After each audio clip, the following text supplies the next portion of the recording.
Là, le but, c'est vraiment de rassembler toute la phase de dépistage en un seul endroit. Donc le tester, alerter, protéger.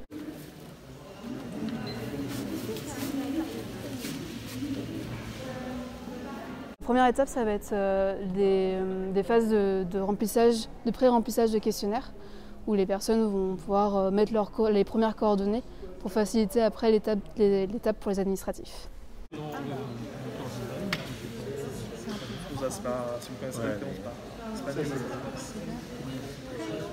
Donc après le pré-questionnaire, les personnes vont pouvoir directement se diriger sur la phase de remplissage des données. Du coup, ce serait géré par des personnes de la municipalité qui vont pouvoir vraiment vérifier toutes les coordonnées des personnes et s'assurer du bon suivi de l'identité de chaque individu.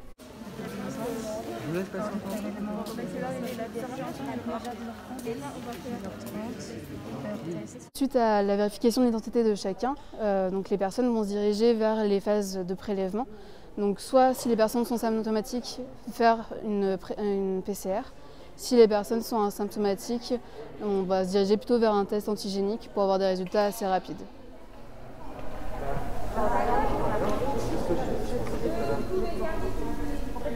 Donc, du coup, une fois que le prélèvement est réalisé, les personnes vont pouvoir attendre quelques minutes. Donc, le temps du test antigénique, ça dure à peu près une vingtaine de minutes.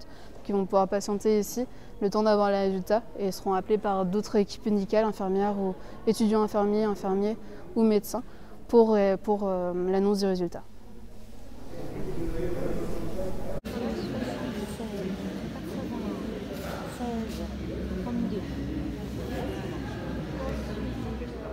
Une fois que les résultats sont prêts, les personnels vont chercher un par un les personnes.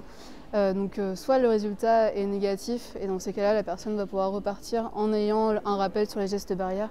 Car malgré le fait que ça soit négatif, il y a toujours des risques par la suite. Soit parce que le test est négatif aujourd'hui que ça le sera encore demain. Donc on fait un rappel forcément systématique, même tout au long du parcours sur les gestes barrières.